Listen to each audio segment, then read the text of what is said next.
Welcome, everybody. Good afternoon, or maybe at this time of year, I should say good evening. And welcome to the Friends of Hannon Library's November event, which is a panel. Ed Battistella will be moderating and he will introduce the panelists. The topic today is how to make a career of writing. And I'll just say a couple of words first. First of all, I'm Tony Davis. I'm president of the board of Friends of Hannon Library this year. And I want to remind you that if you're not already a member of Friends of Hannon Library, we would love to have you join us. And it does give you a few privileges, including some use of library materials. And if you're interested in joining for incredibly low membership dues annually, we have some brochures here. Please take them. I don't want to keep things delayed, but I'll just say one more thing, which is that our next event is on January 8th next year. And that is the annual William Stafford poetry reading. And that will take place at 7 o'clock, not at 5 o'clock. Just keep that in mind. At this point, I'll turn things over to Roy Scarborough, who will read the event acknowledgement, and then we'll hand over to Ed Battistella. Thank you. Welcome. We always do this at the beginning of our functions here at SLU. I'm going to read what we call a land acknowledgement, which basically acknowledges the presence of the Native American people who still live here and used to live here. So here's a statement that's been drafted by the community. We, the Friends of the Hannon Library, want to take this moment to acknowledge that Southern Oregon University is located within the ancestral homelands of the Shasta, Tequila, Lacala peoples, who lived here since time immemorial.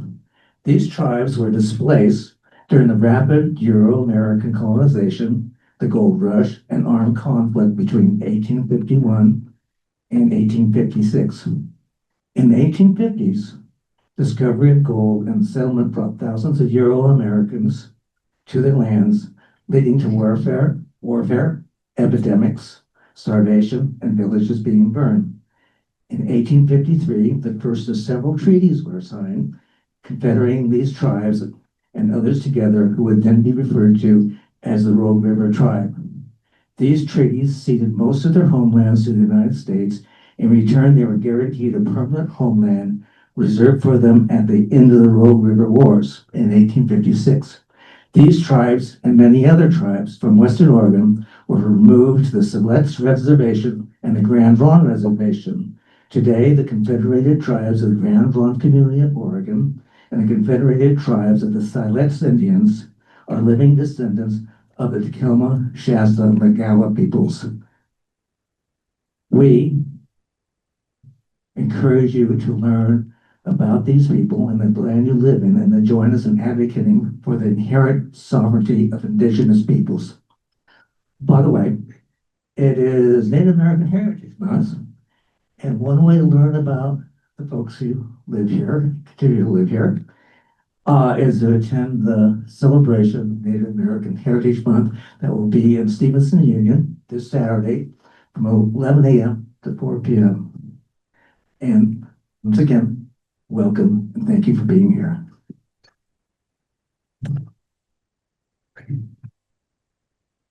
All right, welcome everybody, and thanks for coming out on this drizzly evening. I do want to let everybody know that we're taping this to put on YouTube. So if you're in the witness protection program, keep that in mind when you ask your questions later on. So, is it working now? Yes, it is. Just very quickly, one thing I wanted to mention for those of you joining via Zoom, welcome. And if you have questions, you can use the chat facility on Zoom to type in your questions. All right. Well, with no further ado, let me introduce our panelists. One is running a little bit late, but on my left is Ryan Pfeil. He's worked in journalism in some capacity for nearly half his life, starting at the Colorado Springs Weekly, the Woodland edition, the Klamath Falls Herald and News, and the Medford Mail Tribune, where he worked for 10 years as a reporter and web editor. He's won multiple first place awards for writing and video from the Oregon Newspaper Publishers Association, the Society of Professional Journalists, and the C.B. Blethyn Memorial Awards. His work has appeared in Oregon Humanities, the Rapids Literary Journal, Peaks and Valleys, and Building Bridges Word by Word. He currently works for the Jackson County Library System in their marketing department, where he produces videos, and he's also a part-time editor at Ashland News, and most importantly, he's an SOU alum. Holly Searcy is another SOU alum in English and creative writing, and she went into the world of marketing for a short time and then decided that she wanted to follow her passion for fiction writing, return to her true love of writing books. And she's got 2 books with Blackstone Publishing and a third on the way. One of them is called The Shiver Tree, and the one that's coming out next February is called The Whisper Tree. The books are inspired by a multi-year Dungeons and Dragons campaign, and they feature wizards, telepaths, druids, and plenty of action. Virginia Morell, I'll go with Bobby now. Robert Arellano is an SOU professor who founded the Emerging Media and Digital Arts program. His work combines teaching, digital narrative, and fiction. As a student at Brown University, he submitted the first all-digital master's thesis in the history of that university, creating the internet's original interactive novel called Sunshine 69 in 1996. He's the author of 7 novels, among them Havana Libre, a Cuban noir, and Havana Lunar, a finalist for the Mystery Writers of America Edgar Award in 2010. His essays have been featured in The Village Voice, Tin House, The Believer, The Rumpus, and Metal Hammer, among others. And I just learned yesterday that he's been awarded a Spark Award from the Miller Foundation. So congratulations for that. Thank you. And I'll introduce Virginia in absentia. So Virginia Morell, the empty chair, is an award-winning science writer specializing in animal behavior, cognition, and conservation. She's the author of several books, including Ancestral Passions, The Leaky Family, and The Quest for Humankind's Beginnings, Blue Nile, River of Magic and Mystery, Wildlife Wars, My Fight to Save Africa's Natural Treasures, which she co-authored with Richard Leakey, and Animal Wise, Thoughts and Emotions of Our Fellow Creatures, which was a New York Times bestseller. So welcome to our panelists. I hope you're all thinking of questions that you might want to ask, but I'll start it off with some questions, and people can answer them as you can each answer, or if you're stumped, feel free to pass. Okay. So I just want to give everybody a moment to tell us a little bit about your work as a writer. What's involved besides sitting at a keyboard? Research, travel, teaching, imagining, making coffee, dealing with anxieties. I can go first. You want to go ahead? Sure. Yeah. Just pass it Right over. here, yeah. Hi, everybody. Thanks for being here. My name is Ryan. Like Ed said, and I guess that the answer to that question is, for me, it's changed quite a bit over the, I guess, last couple of decades. I was a full-time journalist for nearly 15 years over in Klamath and then over here in Medford. And during that time, I was in I would say, a structured writing environment where I had a lot of editors. I had a lot of feedback. There were a lot of processes getting, the rough draft into the final form that eventually ran either online or in the newspaper. So when I left and went over to the library district where I do a lot of marketing related content creation now, it's quite a bit different because it's a different kind of creativity, a different kind of writing. It's still structured, but I would say it's not as mentally burdensome. There's a lot more freedom, there's a lot more relaxation involved. And because of that, it's freed up time for me to submit a lot more freelance to a variety of publications, which that is definitely less structured. I have beta readers, obviously. My wife, for one, a couple of people who I work with who we've sort of bonded over writing. And yeah, and it's going to continue to change, I think. But I would say that's kind of been my journey. So mine kind of changes depending on the day or the mood. I write fantasy, so it's kind of whatever strikes me at that time. I spend a lot of time playing D&D. Obviously, my books are inspired by that, so that's a big component. I do lots of research, kind of diving into different imagery and inspirational things like that, reading a lot of other books to kind of, just see what else is out there. I was lucky enough to go to Edinburgh last year and do kind of a research trip. So I got to go see the castle and just kind of dive into a more medieval feel of like the setting and just kind of get inspiration from that, which was really great. So travel really helps. And really just, spreading out and just drawing from all different types of sources has been really helpful, just to broaden my horizons a little bit. So. And the reason I've got this messy note in front of me is I wanted to insert a hopefully short-winded gratification for the folks who are here from the university, the Friends of the Hannon Library, and some traditional students here. We're all students, but students who have entered this school just this year. And it's really nice to see some faces from classes that just started 6-7 weeks ago, joining us for the Friends. And thank you to the Friends, because the Hannon Library has been a real oasis for me since I moved here in 2010 as a writer, as a reader. And I am grateful to all you for being its friends. And my day starts out at Omar's, and I'm not entirely joking. Because if I brought up one thing that I wanted to show as an example of a recently published work, it's from a collection that came out just a couple of years ago called The Nicotine Chronicles. My publisher, Akashic Books, published 6 of my 7 novels, and also does a series called The Drug Chronicles, and they've been through 6 or 7 drugs. And when they got to nicotine, they know I like Cuban cigars. They called me, and it's set at Omar's. So if anyone wants to leaf through it and or try to order it for your loved one for Christmas, it's a rip roaring local read. And I think for my students in the room of all kinds, I would say that I eavesdrop. And maybe it's at a coffee place like Case, right? The unofficial office hours of the creative arts faculty are usually right across the street there at Case Coffee. Maybe it's at Omar's for lunch. I don't drink anymore, but they have a great $10 sandwich burger special.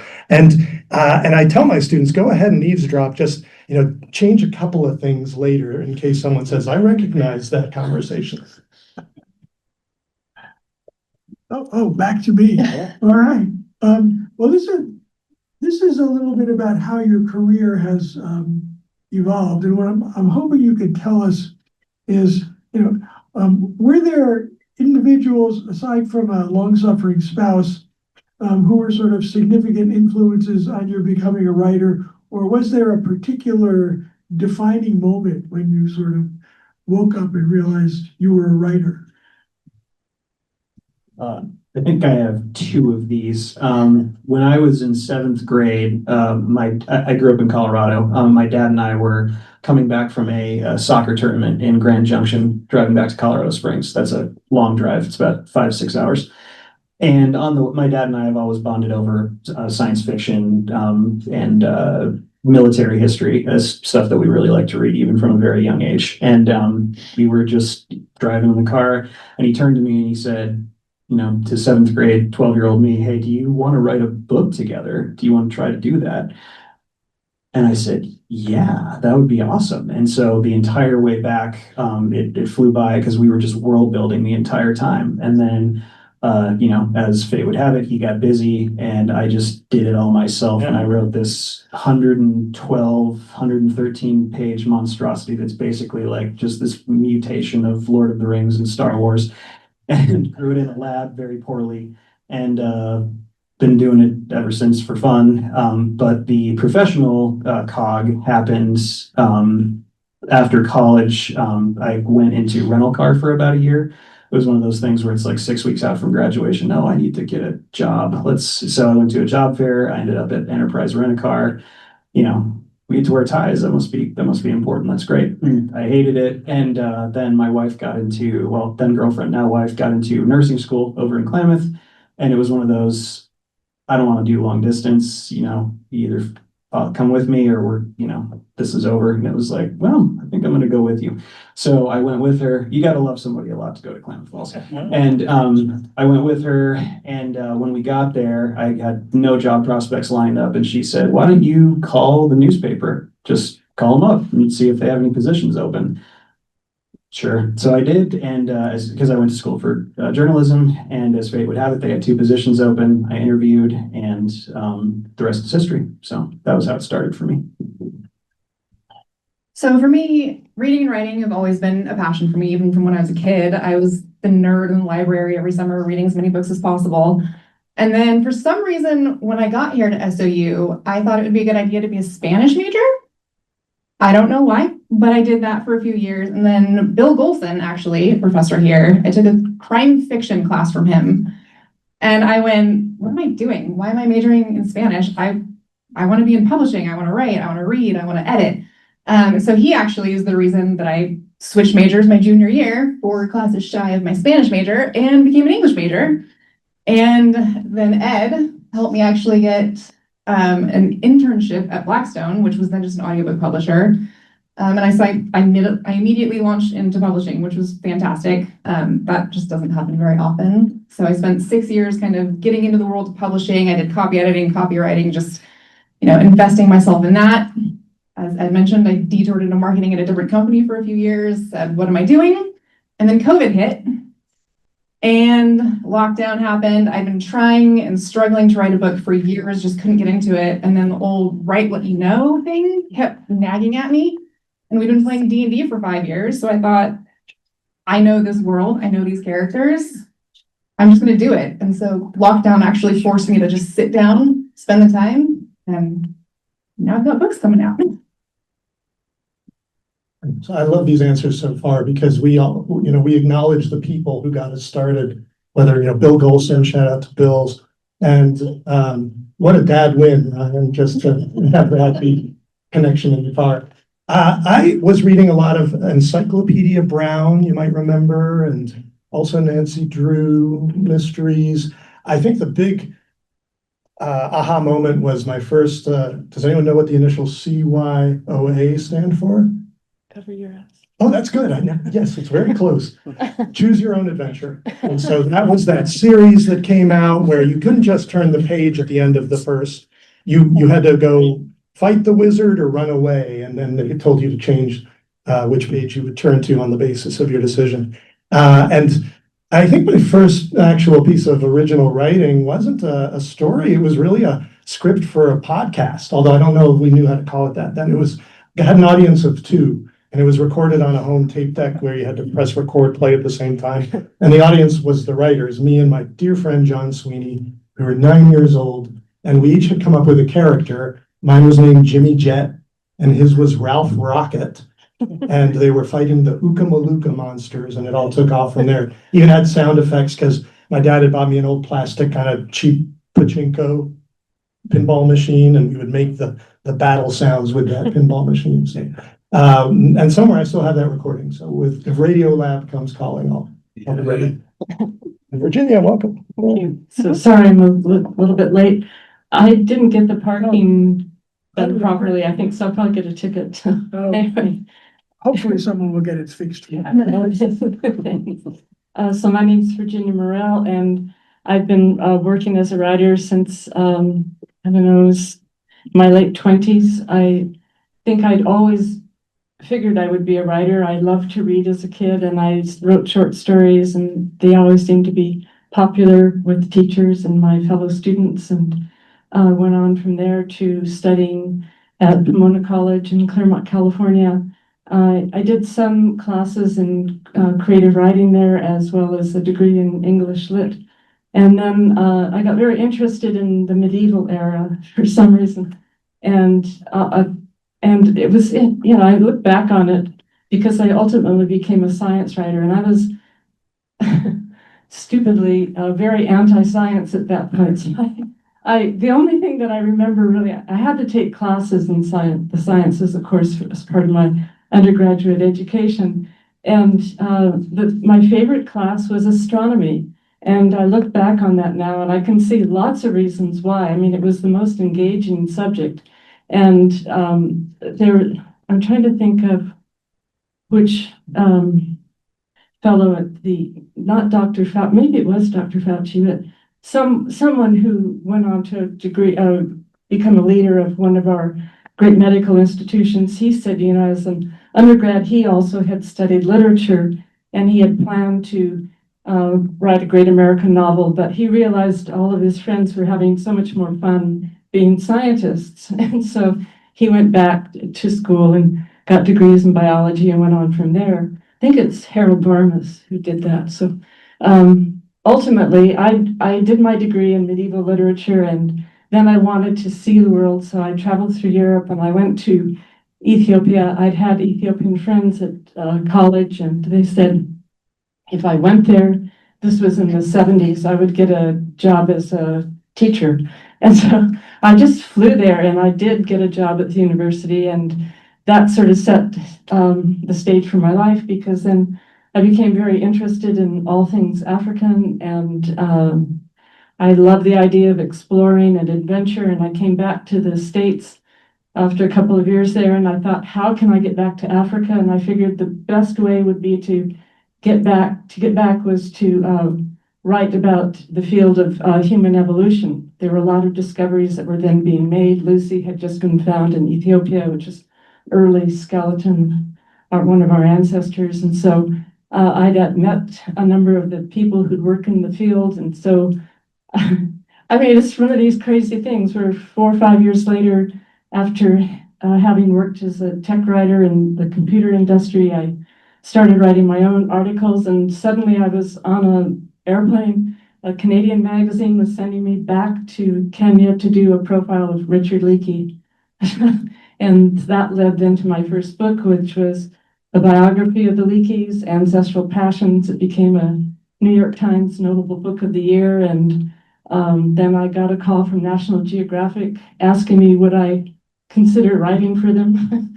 So that took me about 2 seconds to say, yeah, I would consider that. So ultimately, I became a contract writer for Nat Geo and a contributing correspondent for the journal Science, and just married my two loves, which were writing and the sciences, ultimately.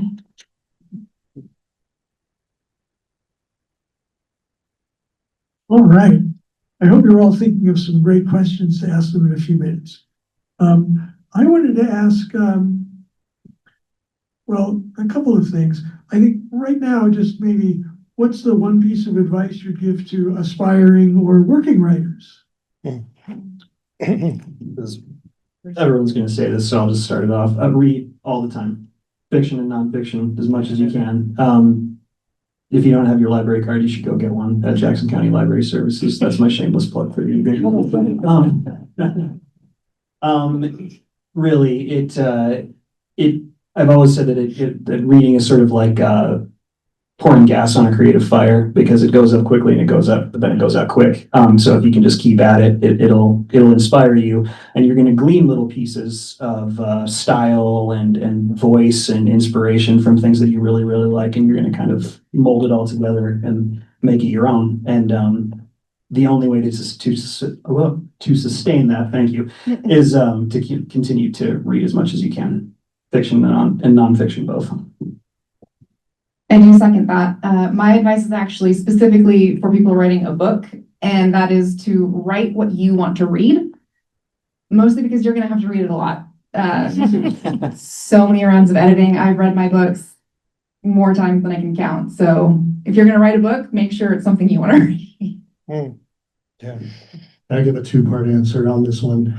I wanted to first acknowledge what a wonderful span of genres we have here at this panel. And I thought to myself coming in, I did write one other little note, that I feel comfortable talking about literary, what we used to call literary fiction and experimental fiction. But I hope there's time to hang out a little after, not just the Q&A, but there are other writers in the room. I know this just from my role on the faculty here, who can speak much better to poetry, for instance, Omarosa Alvarez, or grant writing, Doreen Skay, journalism, Paul Steinley, so nice to see you, Paul, and essay, academic writing, Diana Maltz, Michael Neiman, talk about mystery, and just real happy to see all of these colleagues, but especially Margaret Perot, because your stewardship of the Oregon Writers Project over the years is really admirable, and I think someone needs to write about that, write a book about it. I have my OWP pen right here, it's well used. For all the traditional students, though, who are kind of rising into their voice, I would say take workshops. We've got some great creative writing workshops, both in the English department and the creative arts right now. And as soon as you can, but definitely before you graduate, or if you hope to go to grad school, between undergrad and grad school, get an internship in the area that you think you want your career as a writer to be. Because in my own 35 years working in and across departments in higher ed, I don't think there's very few careers that have as jarring a disconnect from what the students experience in the classroom with us teachers of writing, and then what the actual day-to-day is like at a news organization or a publisher like Blackstone, or comedy and humor magazines. By the way, there's something called the Ashland Sarcasm Festival coming. So if you really want to experience the life of the writer, do so in a part-time internship for 3 to 6 months and see if you still want a writing career. Because it is hard, I think, especially at this time, people apparently get started by doing blogs and things of that sort, which isn't the way that I began. I started by writing for newspapers and just sending my articles in and asking if they would be interested in publishing them. And obviously that's not a way to make a consistent living. So you also have to think about how you're going to make a living while you're not selling your stories. And so I worked in the computer industry for 4 or 5 years and got enough experience that I was able then to market myself as a contract writer. And that was very lucrative. You'd go on these jobs and they'd pay you thousands of dollars to write the stuff that you'd been paid to do as a salaried worker, and you'd make quite a bit more money. And so that was how I kept myself going between newspaper articles, which paid, a couple $100, but a tech document would pay thousands.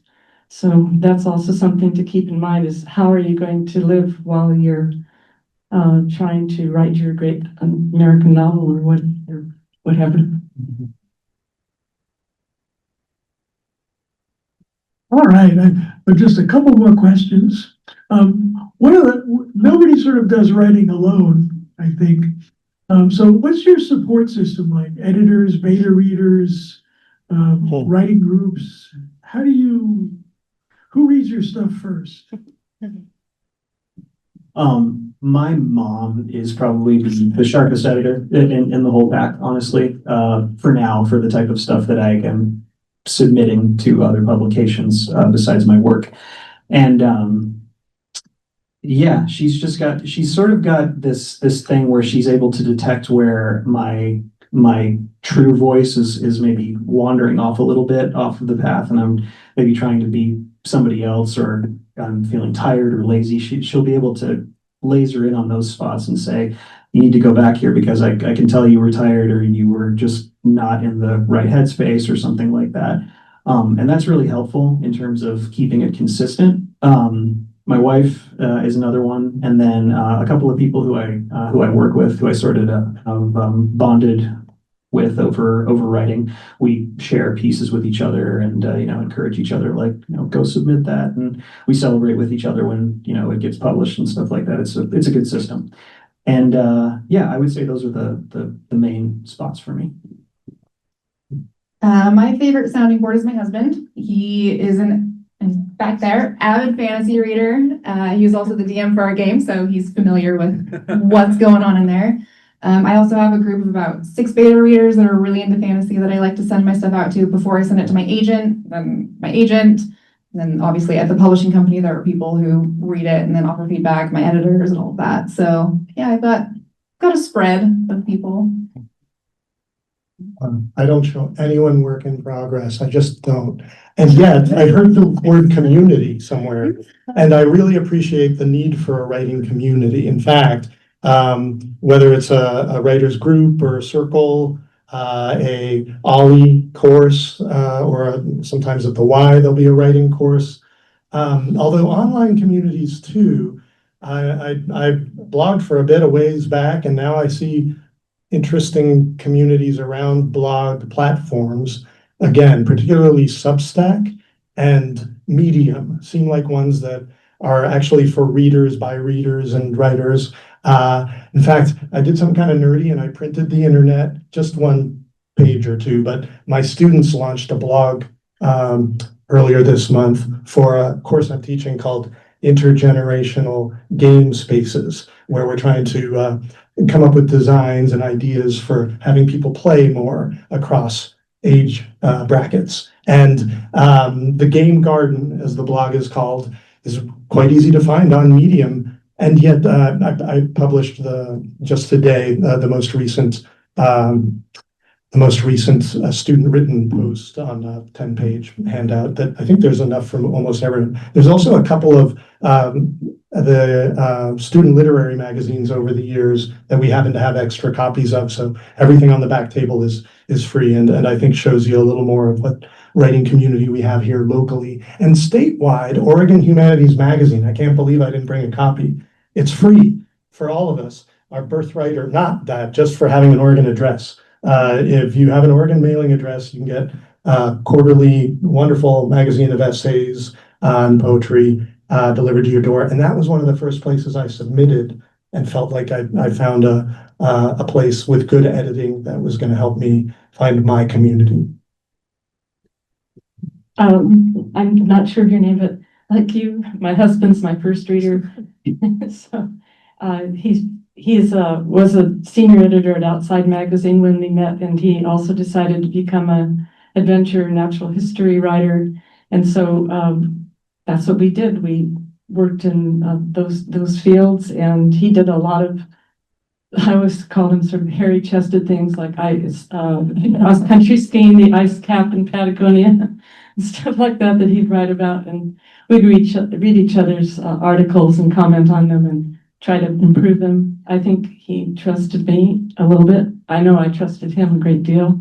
And then when I was a correspondent for science, that was always interesting because you just didn't have time to show your work to anyone else. You had a deadline, and it was a serious deadline. They are a weekly.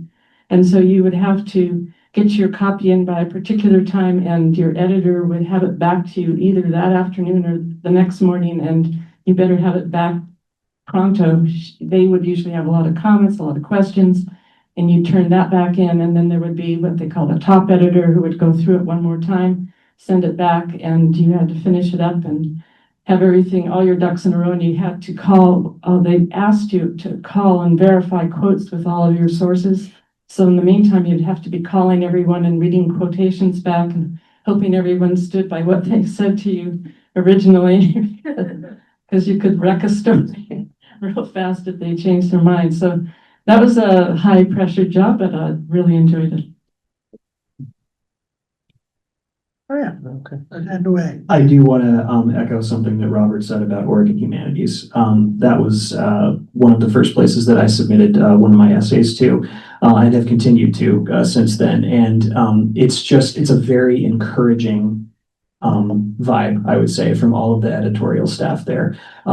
Even if they don't like it, they give you pointers and, please try again. It's never a discouraging send back, and I can't say enough good stuff about them. They're a really good spot to start if you're interested in getting your stuff published. Yeah, and they do theme issues and they also pay. Yeah. Wow. Pretty well. I want to go to the audience in just a minute, but first I want to see if any of the speakers have a question for any of the other speakers. I've got one for Ryan, and that's, did you take the Enterprise rent-a-car to Klamath Falls when you went?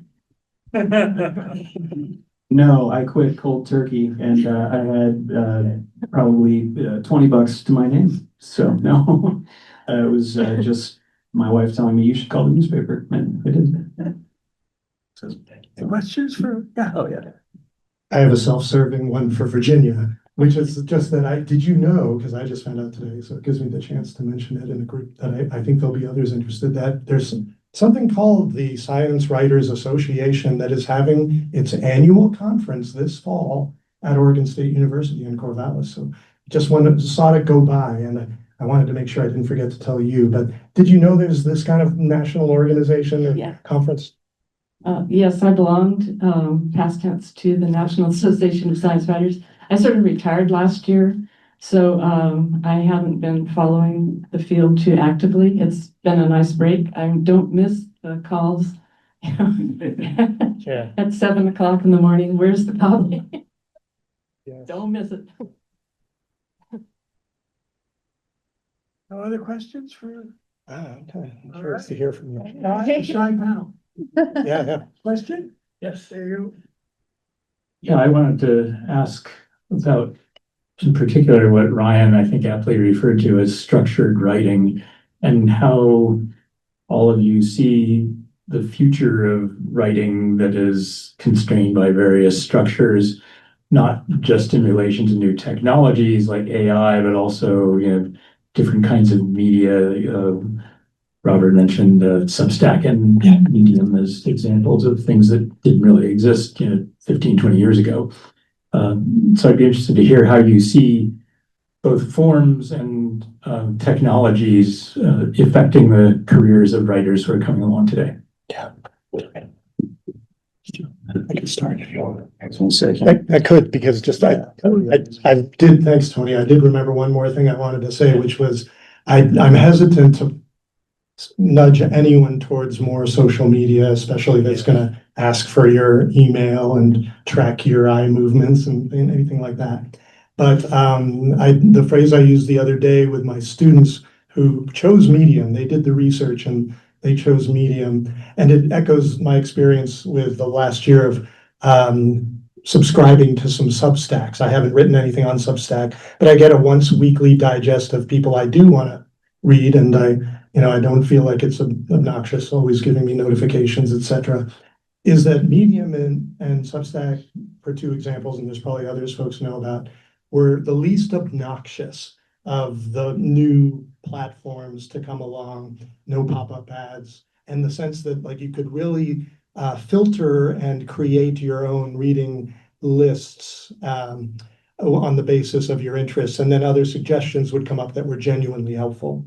That said, too, for the thing you mentioned, I might want to keep a careful distance on April 9th when the subject of the FHL series is AI and writing is ChatGPT or co-author. Not because I'm not curious, but I have a feeling there'll be a lot of Strom and Drang that evening in the conversation. I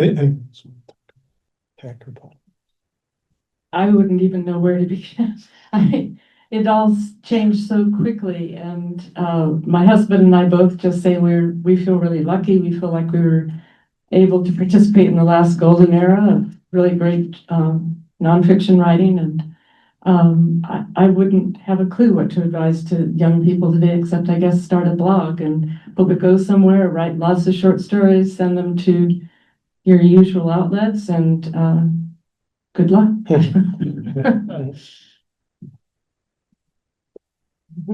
All right, other question. Let's see. I'd like to ask a question about another subject. I believe that writing is the Iliad and design is the Odyssey. So winning the war is one task and coming home is another journey. So I'd like to ask you all about how you approach the final design. Have you ever What had does he mean? I'm not agency in your sure. book design? Oh, Yeah. the sort Do of you mean- process. Do you mean the way the book is designed, or magazine layout put together? Or web page or the design about being at the mercy of the layout. Well, you are at the mercy of the layout. You're, especially with nonfiction journalism, you're told you have X amount of space, you have so many words. You better not go over that. Some editors were famous for just taking the last paragraph, snip, now it fits. Yeah, you didn't have much control that way.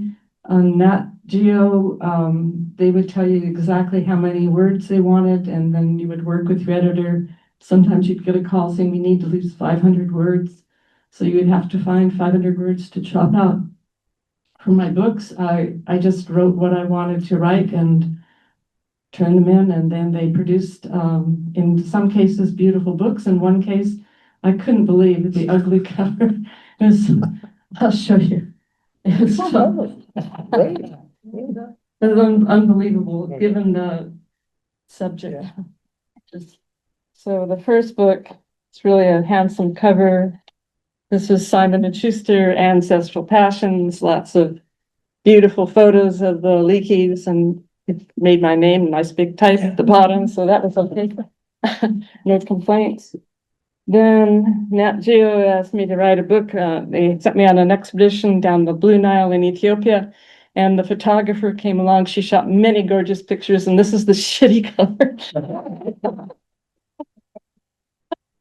Just horrible. Yeah. I couldn't believe it. They had photos, she took beautiful photographs, but anyway, that's what they put on the cover. So like her, obviously with book writing, you write the book and they kind of design around you. I was actually very lucky to have some say in the cover. I got a great designer at Blackstone, and she wanted ideas on themes and colors and all of that. The first book is blue, the shiver tree, ice things. The whisper tree is a little bit on the darker side. So she did a great job kind of bringing out those themes, and it's always tricky to try and capture the vibe of the book, be eye-catching and like kind of encapsulate everything. It's a tricky balance not to go too far one way or the other. So I'm very pleased with how the design came out for both of my books so far. I'll do one more. So my last favorite book that I wrote was called Animal Wise, How We Know Animals Think and Feel. And so the net was originally a story for National Geographic, and we got the beautiful picture of the border collie on the cover. I saw people, when this came out on the magazine cover, I saw people walk by it, stop, and turn around and go back and pick it up. So I knew I had a something cover. There was a photograph that would sell. But the hardcover, and I'd ask them, I said, whatever you do, please don't put a chimpanzee on the cover, because people, I don't care what Jane Goodall says, people really don't like chimpanzees. They look at a chimpanzee, somebody says, hey, that looks like Uncle Ed. And the next thing you know, they leave, because nobody likes to see the association really between ourselves and other primates. So I didn't bring a copy of the hardcover because I didn't know I would be asked this question, but they put a rhesus monkey on the cover. Just even a scroungier looking primate. I couldn't believe it. They had this beautiful animal, this animal whose eyes to ask you, please pick me up. But anyway, that's what they did. So the hardcover didn't sell very well, but the paperback went on to become a New York Times bestseller, so no complaints. Great stories. So now you know, put a dog on the cover. That's it. They sell.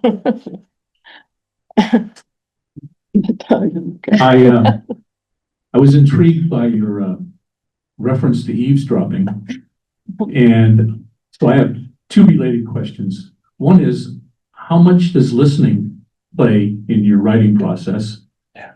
And what's been the role of serendipity in your own writing careers? Oh, that's good. What's the start? Thank you, sir. I just. I guess you could combine those. Can you repeat that really quick? Serendipity, and then what was the first part? Eavesdropping, but listening. I What's the gotcha. role of listening? Yeah, well, as a former full-time journalist, and I'm still doing it part-time, it's obviously 99% of it is you got to listen to people and you have to pay attention to things. And that informed basically everything that I wrote. And to kind of go back a little bit to the previous question, if I could, something that I found that I really enjoyed when I was in newspapers is human interest stories. I mean, obviously there were a lot of different types of stories that I would have to cover, when there's a fire, or, I have to go to county government meetings or cover a school board meeting and stuff like that. So a lot of traditional journalism, it goes hand in hand with just regular photos. But design wise, there were some stories that were more human interest based where I got really, really lucky in terms of there's a lot more art involved. And this goes to your serendipity point.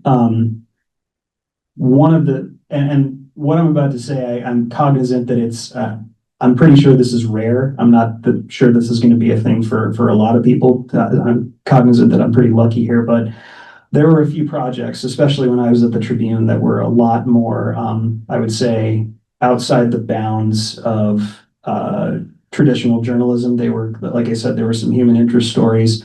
And we even did, there was one Christmas where we did, to sort of honor Charles Dickens, we did like a serial novella kind of thing, where we told it over the course of 25 days, from December 1st to December 25th. Every day we had a new piece in there. And that was really, really fun. And we got to do some original art for that.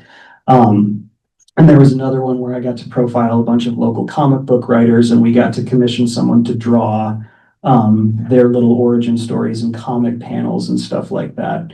So to go for the serendipity part, I know that my journalism career was lucky a lot. I was very fortunate to do a lot of the things that I got to do outside of the bounds of traditional stuff. And but the listening was consistent. It was always there. And not listening in the fact that you are hearing, but you're really understanding, and you're waiting for the person to finish their whole thought, give it a couple seconds, and then you go. And it was everything.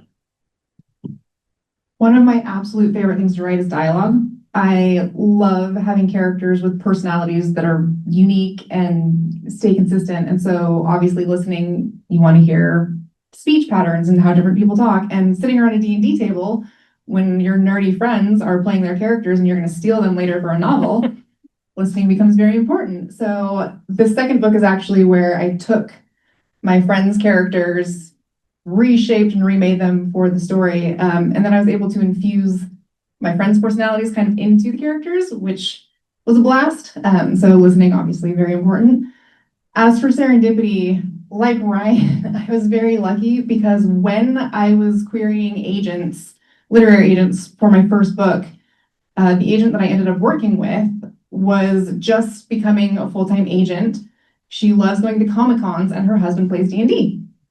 So she was actively seeking new writers, and I pitched a D&D inspired story to her. So I actually got an agent within 2 weeks of starting my querying process, which is highly unusual. Does not happen. So felt very fortunate. That's Yeah. Wow, that's great. Great question. The listening part, I'm a little concerned that one of the students who was listening, that first eavesdropping comment I made off the cuff, left early. I'm afraid he might have gone to just go eavesdrop. And I wanted to make sure I catch up with him tomorrow and say, it's not that you've got to write verbatim when you're listening, in fiction especially, but in terms of creative nonfiction or the Oregon Humanities style essay that I also do love to write. And I wanted to be careful about that great serendipity question because my boss is listening. No, actually, I want to acknowledge that the person who hired me, Associate Provost at the time, Paul Steinley, and the person who still hasn't fired me, the Dean of the College of Arts and Humanities, Andrew Gay, are both here, as well as the person who helps keep me sane, my interim chair, Erica Letman. And that just means a lot for me that you all came and are representing our faculty and our leadership. they've let me offer an elective every now and then that just changes my life. And in this case, it's because of listening. I have a friend who was telling me a story about how after she moved into kind of, an independent, but later kind of retirement community, she didn't have the same activity she had when she was managing a small farm, and that her son, who works at OSF actually, was concerned when he heard that she felt like she was starting to have short-term memory and concentration issues. So he got her a video game. And when I heard this story the first time, some of you will know the word verisimilitude. I like this next part because it really makes the story authentic. She hated it.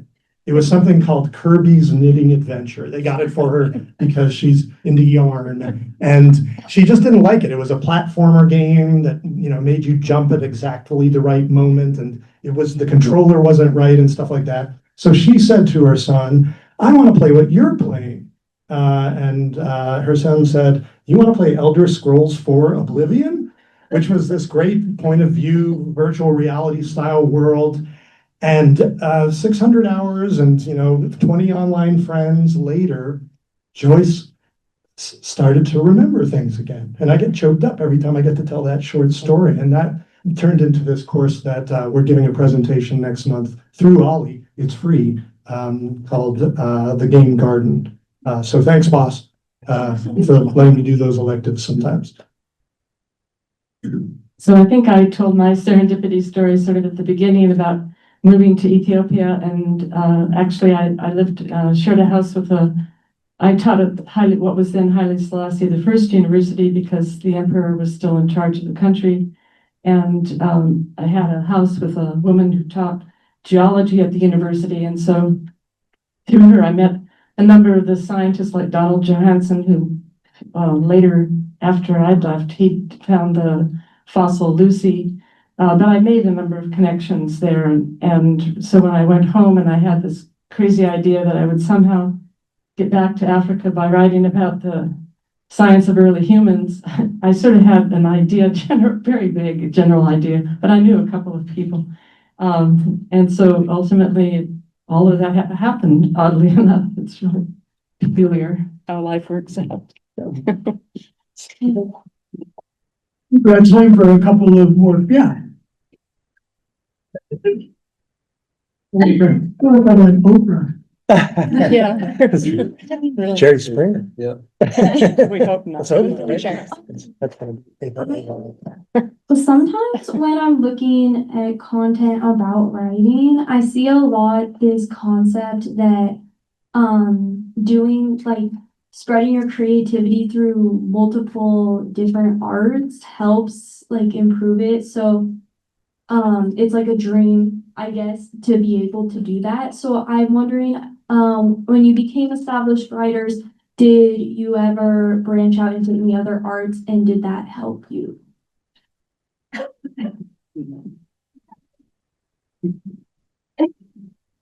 You got this right. Yes, this has been the latest chapter of my journey. I'm in the marketing department at Jackson County Library Services, and there I've gotten to do just a host of different creative things that do end up informing and inspiring me to want to write later when I get home. Some of those things are editing and writing for our blog. I have started to do a lot more graphic design lately. I do a lot of video content for them. And most recently, we're working, I designed a prototype for a card game that hopefully we're going to release in a few months as a promotional thing. And all of that does go back into wanting to write at the end of the day, because you glean these little points of inspiration from these other mediums. I watercolor too, badly, but I do it. And it really does. It's kind of like these little flickers of like, oh, that would be a neat idea for a story, because you're kind of relaxing the part of your brain that you're usually stressing out a lot when you're trying to write. And that piece that you give it allows it to, I think, it's kind of like when you come up with the greatest ideas when you're in the shower, because you're not thinking about anything and suddenly it just hits you. I think it's the same thing. I actually really like photography. So for me, it's really fun to go to a place that is inspiring from a story standpoint or just something that I find beautiful and then capturing images or some videos. And then I can later go back to those and kind of, settle into the images and, get inspiration from them as well. Yeah. Sure. I just enjoy daily hikes. I think walking is another form of relaxing where you're away from the desk, you're away from what you're working on, and you're thinking about it. Of course, you're never not thinking. That was one of the things about working as a professional writer was that you're always thinking about your writing. It's never not there. And you're always kind of living in your head, which can be tiresome. So daily hikes were always a welcome break and a chance to think about things in a slightly different way. And I've learned a little about this through my friends and colleagues in the, we call it emerging media and digital arts, or EMDA for short. And I think for creators and folks who, we have a course called Transmedia Storytelling should be coming around again. You're absolutely right. There's courses even now. We'll save a spot for you in winter. The EMDA 202 is called Sound and Narrative Design because it's writing and podcasting and sound design for film, video, animation, all in the same bucket. And we do that, we mash up different platforms. Other courses include one called Arts-Based Research, where we'll be doing that kind of approach to transmedia creator cross-platform work, and a spring course that I teach called Writing the Artist Narrative. So I hope you'll try one out. Even if you're not a major, one or two of them satisfy that gen ed requirement. Nobody mentioned the art of napping. We have time for one more question if somebody's got a quick one. Come on, going once, going twice. All right. Hey. Sorry. Don't just eat. Curious, as I am starting to get a lot more into heavy writing sessions, what is one tradition you all have to get into that mindset of writing, whether it be something superstitious or just something that is based in some form of psychology? I'll start if you want. Yeah. Great question, because I wouldn't have remembered this if you hadn't asked. 750words.org. You don't even have to use the website. Just use the techniques of the website. And it's basically give yourself the same time every day, ideally, or at least 3 days a week, and sit, not for the amount of time. You can't do it when you know you're going to have to be somewhere in an hour.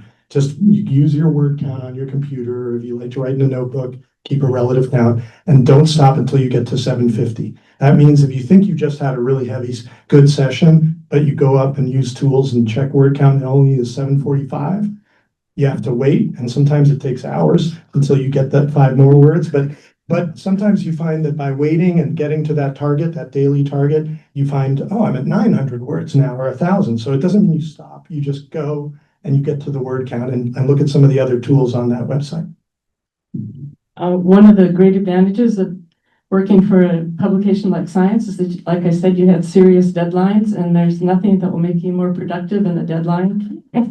Or a return of your copy with a subject line that reads back. Back. And attached is your article with red lines. You got to fix it. Deadline. My ritual is actually pretty simple. I want a seasonal beverage when I sit down to write. So if it's summer, I want something cold and refreshing, get my headspace right. If it's cold, I want tea, coffee, hot chocolate, whatever. Have a nice beverage. And for some reason, that just settles me in. I did think of a couple of things. I'm really glad that they were first. This is silly, but it works. It's worked for me anyway.